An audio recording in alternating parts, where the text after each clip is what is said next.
And what I've found is I've been a spectator to other people's tragedies, and I've found that all of this has happened to prepare me to understand the biggest tragedy of my life, which was actually the civil war that happened at the beginning of my life. And what I want to say today is that really it's not the duty of people who are not involved to deny the pain of people who are involved. In Nigeria, there's this big embargo about Biafra. You must never talk about Biafra. We have to move on. You have to forget. You have to just move on. Forget about it. But it's not the duty of people who are not there to forget. If the people who suffered want to forgive and forget, it's their prerogative, and they can do that at their will. I look back and I then said to myself, why don't I look at maybe other commentators, other people who reacted to the same thing, because I was probably too young to react to it. And what were the reactions that people had to the Biafran War? I looked at Wole Soyinka, I listened to his excellent series for the BBC, Returning to Biafra. And of course, I thought about what happened to him. He was in London minding his business when the Biafran War was about to break. He volunteered to go in there, flew into Nigeria, went to Biafra at great risk to himself. Of course, he was arrested and jailed and almost shot many times in Biafra for his troubles. And by the time he was released with a message for the Nigerian side, he came to Nigeria. And what did they do? They arrested him and put him in jail for another 2 years and 4 months. And so when somebody like that talks about the Biafra War, I want to sit up and listen. If somebody is sitting in comfort and maybe reading about it in papers, his views might not mean as much to me as to what Wole Soyinka has to say about the war. Well, Steve Jobs, has anybody read his autobiography? Yeah, he stopped going to church because he read about the Biafra War. He said, if Christians can do that to people, why should I worship that God? I don't agree with him, but that's his view. He felt so bad about the war. Bernard Kouchner, former French foreign minister, remember him in Kosovo, digging every last bone to understand what happened in Kosovo. But where did he start? He started in Biafra. He was there as a Red Cross volunteer. He resigned from the Red Cross. He said, we can't be impartial in such a situation. He founded Médecins Sans Frontières, MSF, because of the Biafra situation. And that's what Biafra did to him. John Lennon returned his MBE to the Queen because of the Biafra War. Jimi Hendrix was playing concerts to raise money for the children in Biafra. He was raising money to feed people like me.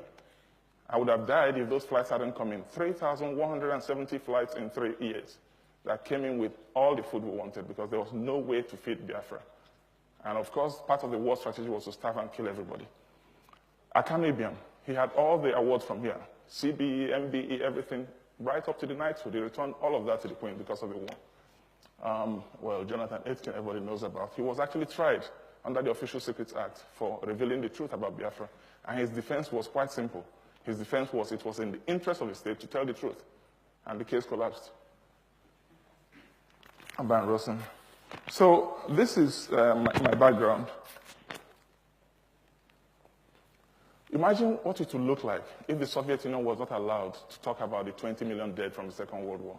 Imagine if it would be like if they were not allowed to heal that rift. Imagine what it would look like if the Soviet Union had not built bridges with Germany and had Germans help them rebuild and pay reparation after the war. Imagine what it would be like if the UK and the Commonwealth can't talk about the Second World War or the First World War or all the wars that have been, or the current wars where people are dying. If there's no healing, then there can't be any moving forward. Nigerians are very, very bad at keeping records. Most people don't know when they were born, and most people do not have records of when they actually died.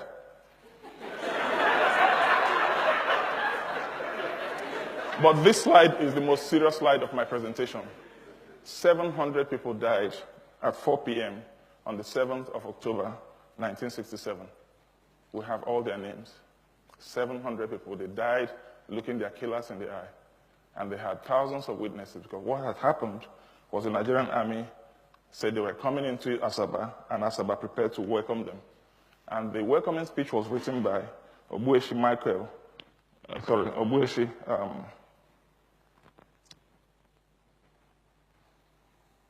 the welcoming speech was written by the father of the wife of the last Nigerian president, Babangida,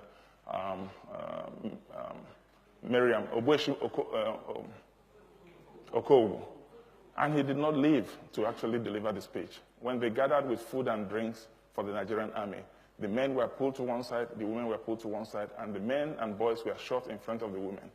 So what I ask ourselves is, how can we try to forget and brush over things like that In other countries, in Afghanistan last week, I heard that people were already digging up bones in Bamiyan, trying to find out what happened to all the people killed by the Taliban.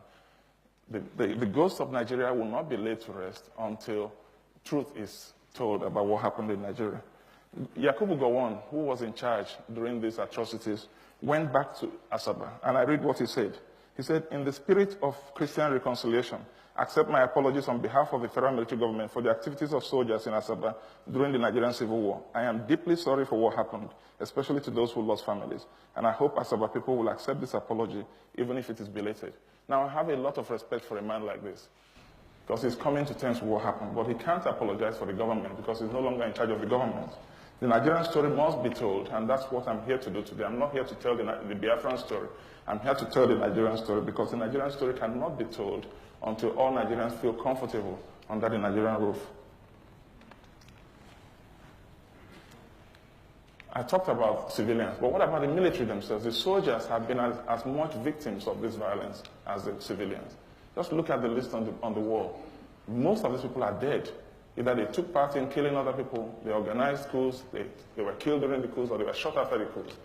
That's the terrible history of Nigerian violence against ourselves. So what I say to people is the Civil War did not end in 1970.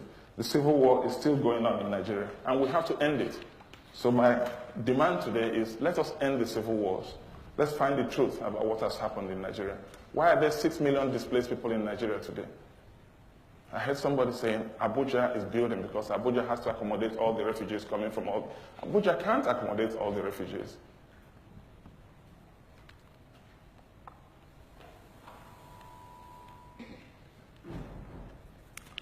So what I say is,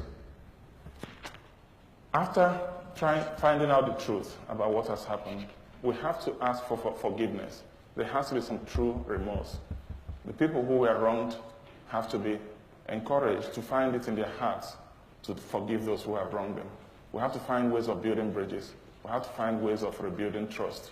Because only when we can look at the future, look to the future with trust and with confidence, that we can really, really have any chance of being able to build a proper country.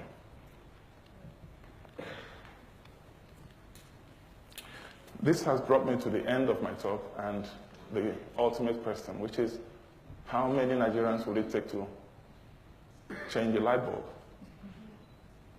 The problem is that there's no answer to this question today. Until there's trust, we'll have to set up a committee of